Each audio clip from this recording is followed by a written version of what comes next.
Zohran Mamdani গেল কয়েক মাস ধরেই মার্কিন রাজনীতিতে বেশ আলোচিত একটি নাম। সাবেক গভর্নর কুমোর মতো একসময়ের প্রভাবশালী ব্যক্তিকে রীতিমতো গোহারা হারালেন মামদানি। কিন্তু কিছুদিন আগেও যাকে কেউ চিনতই না, ছিল না অর্থ কিংবা প্রাতিষ্ঠানিক সমর্থনও, সেই মামদানি কিভাবে এত বড় জয় পেল প্রশ্ন উঠছে। যদি বলা হয় মামদানির জয়ের পেছনে সবচেয়ে বড় ফ্যাক্টর ছিল ট্রাম্পের মামদানি বিরোধিতা, মেনে নেবেন কি?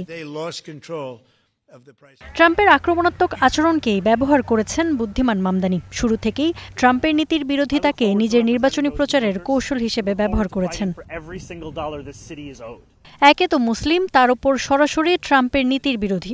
মার্কিন প্রেসিডেন্টের চক্ষুশূল হতে আর কি লাগে? মামদানির প্রার্থিতা নিশ্চিত হওয়ার পর থেকেই তাই তাকে ঠেকাতে যেন কোমর বেঁধে মাঠে নামেন ট্রাম্প। অনেকে তো বলছেন প্রত্যক্ষভাবে ট্রাম্পের বিরুদ্ধেই জিতলেন মামদানি। ট্রুথ সোশ্যালে এক পোস্টে যেন ট্রাম্প নিজেও তা মেনে নিলেন।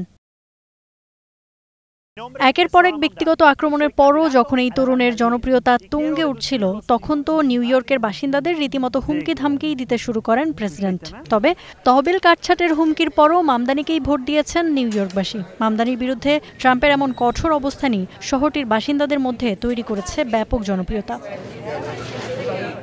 এরপরেই বড় যে বিষয়টি এই ভোটে মামদানির অনুকূলে কাজ করেছে তা হচ্ছে ট্রাম্পের অভিবাসন নীতি। বিভিন্ন শহরে অভিবাসীদের বিরুদ্ধে ট্রাম্প যে অবস্থান নিচ্ছেন তাতে যুক্তরাষ্ট্র জুড়েই ভীত ও ক্ষুব্ধ ইমিগ্রান্টরা।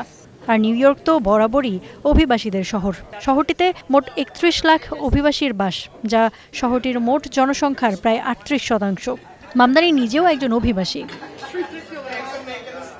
এরপরই আসে ইসরায়েল ফিলিস্তিন ইস্যু। নির্বাচনী প্রচারে মামদানি সাফ জানিয়েছেন, মেয়র নির্বাচিত হলে আন্তর্জাতিক অপরাধ আদালতের গ্রেফতারি পরোয়ানাভুক্ত আসামি ইসরায়েলি প্রধানমন্ত্রী বেনিয়ামিন নেতানিয়াহু যদি নিউ ইয়র্ক সফর করেন, তিনি তাকে গ্রেফতার করবেন। গাজায় যে নৃশংসতা নেতানিয়াহু চালিয়েছেন বা এখনও চালিয়ে যাচ্ছেন, তাতে কেউ যদি এর বিরুদ্ধে এমন শক্ত অবস্থান নেন, তিনি যে জনপ্রিয় হবেনই তা অনুমান করা কিন্তু খুব কঠিন নয়। মামদানির জয়ে অন্যতম বড় ফ্যাক্টর হিসেবে কাজ করেছে তার সাশ্রয়ী প্যাকেজের প্রতিশ্রুতি। নিউ ইয়র্ক বিশ্বের অন্যতম ব্যয়বহুল একটি শহর। শহরটিতে বসবাস করতে একজন ব্যক্তিকে প্রতি মাসে অন্তত $৪,১৩০ খরচ করতে হয়, যার অর্ধেকই যায় বাড়ি ভাড়ার পেছনে।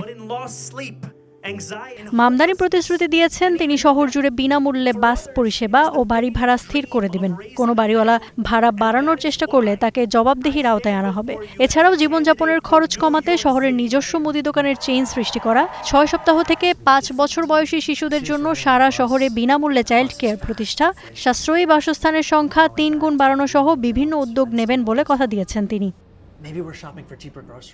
নিউ ইয়র্ক মেয়র নির্বাচনে জিতে এক গাদা প্রথমের রেকর্ড করেছেন ৩৪ বছর বয়সী এই মুসলিম তরুণ। নিউ ইয়র্কের ইতিহাসে প্রথম মুসলিম মেয়র মামদানি। শুধু প্রথম মুসলিম মেয়র নন, প্রথম দক্ষিণ এশীয় বংশোদ্ভূত মেয়রও তিনি। এই তালিকায় আছে প্রথম আফ্রিকায় জন্ম নেওয়া মেয়রের রেকর্ডও। এছাড়া গত ১০০ বছরে নিউ ইয়র্কে যত মেয়র ছিলেন তার মধ্যে সর্বকনিষ্ঠ মামদানি। Iffat Khandakar, Star news.